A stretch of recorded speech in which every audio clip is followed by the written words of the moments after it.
Main ಸೋರ್ಸಿಗೆ ನೀವುಗಳೇ ನಮ್ಗೆ ಈಗ ಆ ಕಡೆ ಸೈಡ್ ಈಗ ನೋಡಿ ಅಲ್ಲಿ ಇದೇನಿದೆ ಮ್ಯಾಟ್ರು ನಮಗೆ ತಲುಪಿಸಿದೀಗ ನೀವೇ. ಸೊ ನಿಮ್ಮ ಥರದಾರೆ ಯಾರು ಹೇಳಿದಾಗ ನಮ್ಗೆ ಅದು ಅರ್ಥ ಆಗುತ್ತೆ. ಸೊ ನಮ್ಮ ಪ್ರೀವಿಯಸ್ ಎಲ್ಲ ಈ ರೀತಿಲೆಲ್ಲ ಪ್ರಮೋಷನ್ಸ್ ಅಲ್ಲಿ ಹೋಗಿ ಮಾಡಬೇಕು ಅನ್ನೋದು ಇದು ಗೊತ್ತಿರಲಿಲ್ಲ. ಇಲ್ಲಿ ಮಾಡಿದ್ರೆ ಅಲ್ಲಿಗೆ ರೀಚ್ ಆಗುತ್ತೆ ಅನ್ನೋ ಫೀಲಲ್ಲೇ ಇದ್ದೆ. ಇನ್ನೊಂದು, ನೀವು ನವಗ್ರಹ ರಿಲೀಸ್ ಮಾಡಿದ್ರಲ್ವಾ, ನಮಗೀಗ ಹುಬ್ಳಿಲಿ ಸಿಕ್ಕಾಪಟ್ಟೆ ಫ್ಯಾನ್ಸ್ ಇದ್ದಾರೆ, ಹೈಯೆಸ್ಟ್ ಫ್ಯಾನ್ ಬೇಸ್ ಇದೆ ಆ ಕಡೆ. ಬಟ್ ನೀವು ಒಂದೇ ಶೋ ಹಾಕ್ಬಿಟ್ರಿ. ಅದು ಬಿಟ್ಟು ಇಲ್ಲಿ ಈ ಶಾಪುರ, ಸೂರಪುರ, ಕಲಬುರಗಿ ಎಲ್ಲ ಕೇಳಿದರು, ಬಟ್ ಅಲ್ಲಿ ನೀವು ಥಿಯೇಟ್ರ್ ಹಾಕಿರಲಿಲ್ಲ. ಇಲ್ಲಿ ಇದಕ್ಕೆ ಈ ಸಿನಿಮಾ ಬರ್ತಾ ಇದೆ, ಬಟ್ ಪ್ರಮೋಷನ್ ಇಲ್ಲ. ಸ್ಪೆಷಲಿ ನವಗ್ರಹದ ಏನು ಹೇಳಬೇಕು ಅಂದರೆ ಡಿಸ್ಟ್ರಿಬ್ಯೂಷನ್ ಬಗ್ಗೆ ನಾಲೆಜ್ ನಂಗೆ ತುಂಬ ಕಮ್ಮಿ.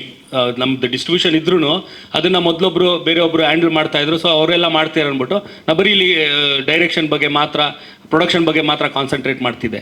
ಸೊ ಈಗ ನೀವು ಹೇಳಿದ ಮಾತು ನಾನು 100% ಕನ್ಸಿಡರ್ ಮಾಡ್ತೀನಿ.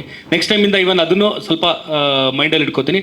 ಸೊ ಈಗ ಅದೇ ನೀವು ಹೇಳ್ದಂಗೆ ಅಲ್ಲಿ ರೀಚ್ ಆಗದೆ ಇರೋದಕ್ಕೆ ನಿಮ್ಮನ್ನೆಲ್ಲ ನಾವು ಕರೆಸಿದೆ. ಅದಕ್ಕೆ ಸ್ವಲ್ಪ ನಮಗೆ ಸಪೋರ್ಟ್ ಮಾಡಿ ಅಲ್ಲಿ ಒಂಚೂರು ರೀಚ್ ಆಗೋ ಥರ ಮಾಡಿ. ಸೊ ಇವಾಗ ಇಲ್ಲೇನು ನಾವು ಮಾತಾಡ್ತೀವಿ, ಸೊ ಒಂಚೂರು ಅಲ್ಲಿ ರೀಚ್ ಆದರೆ ಬೆಟ್ರು ಅಂತಲೇ ನಮ್ಮ ಇಂಟೆನ್ಷನು. ಆ್ಯಂಡ್ ಈ ಸಿನಿಮಾಗೆ ಈಗ ಪ್ರೆಸೆಂಟ್ ಹೇಗಿದೆ ಅಂದರೆ ಪರಿಸ್ಥಿತಿ ನಮ್ಮದು, ಇವತ್ತು ಈ ಪ್ರೆಸ್ ಮೀಟ್ ಮುಗಿಸ್ಕೊಂಡ್ಮೇಲೆ ನಾನು ಹೋಗಿ ಕಾಪಿ ಫೈನಲ್ ಮಾಡಬೇಕು.